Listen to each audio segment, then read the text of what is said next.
Israel menyusupkan agen intelijennya ke tengah masa Palestina.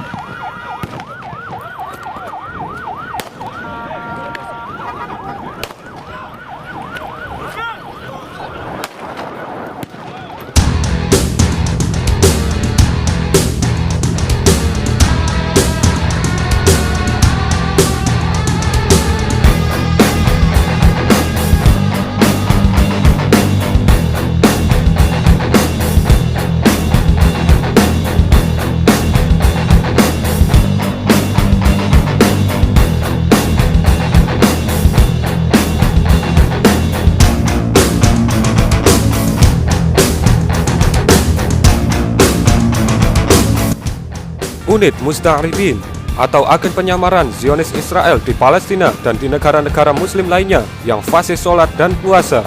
Musta'ribin, tampilan Palestina, hati Zionis Israel.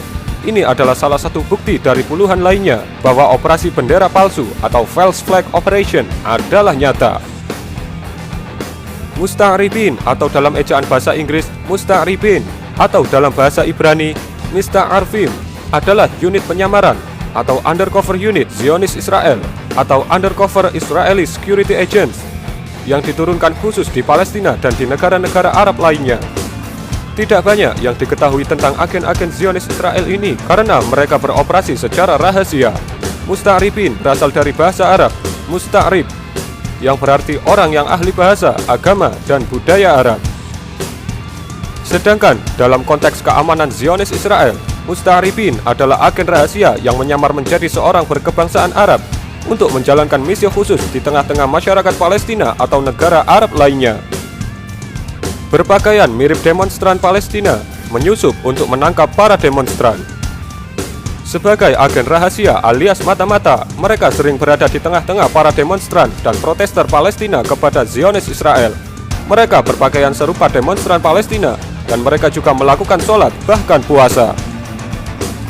Mereka juga menggunakan kafiyeh atau kifayah bermotif kotak-kotak, menggunakan balak lava atau penutup muka dan kadang berwarna hitam yang menutupi hampir seluruh wajah, mirip para pejuang Intifada Palestina. Mereka juga fasih berbahasa Arab, bahkan turut menyanyikan yel-yel anti-Israel. Kadang-kadang mereka juga melempar batu atau kayu ke arah tentara Zionis Israel, bahkan yang pertama melempar atau memanas-manasi massa agar bergerak mendekati barikade. Setelah demonstrasi memanas dan melihat siapa saja yang dirasa beraksi dominan, lalu secepat kilat orang-orang ini menangkap salah satu demonstran atau lebih, mengamankannya hingga terguling ke tanah.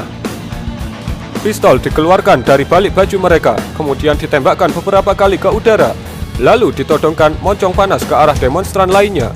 Tak jarang mereka akhirnya juga menembaki para demonstran lain dengan peluru tajam.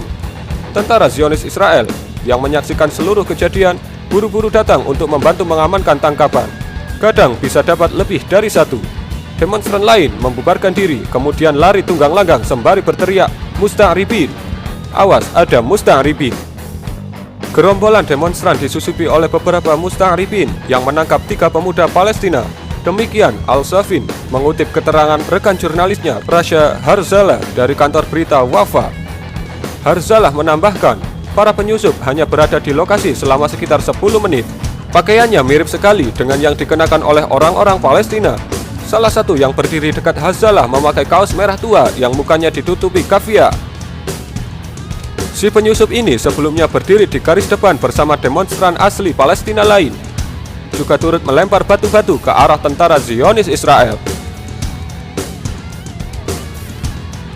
Mereka sekitar 5 orang dan menarik senjata lalu mulai menembakkannya ke udara. Tentara Zionis Israel tiba-tiba merangsek maju dalam jumlah besar dan mereka mulai menembak dengan peluru tajam ke arah para demonstran, bahkan ke wartawan. Ia menodongkannya ke arahku dan seorang fotografer di sampingku memperingatkan untuk jangan maju lagi. Misi dan pelatihan Musta'ribin termasuk sholat dan puasa. Musta'ribin mendapat pelatihan yang intens agar bisa berpikir dan bertindak layaknya warga Palestina. Misi utama mereka adalah untuk mengumpulkan data-data intelijen, menangkap warga Palestina, dan dengan demikian bagi pemerintah Zionis Israel masuk dalam upaya kontra terorisme. Total waktu latihan Musta'ribin 15 bulan, yaitu 4 bulan pelatihan infanteri dasar di pangkalan militer Midcamp Adam, pusat pelatihan khusus IDF. 2,5 bulan pelatihan infanteri lanjutan di pangkalan yang sama. 2 bulan pelatihan unit dasar dengan fokus navigasi perkotaan tingkat lanjut dan awal pelatihan anti-terorisme.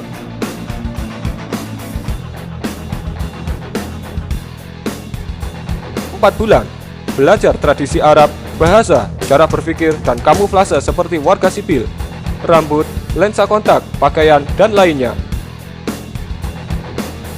1 bulan pelatihan penembak jitu, mengemudi, dan instruktur kemampuan teknis yang berbeda lainnya. Fase terakhir selama belajar tradisi Arab, mereka juga dituntut paham dan fasih menjalankan sholat, puasa, dan kebiasaan keagamaan Islam lainnya. Para agen harus fasih berbahasa Arab seakan-akan itu bahasa ibu mereka. Mereka menjalani kursus untuk menguasai dialek Palestina dan aksen Arab sesuai dengan wilayah operasi mereka, misalnya Yaman atau Tunisia. Jelas pakar intelijen Zionis Israel, Anthony Salhat, kepada Al Jazeera.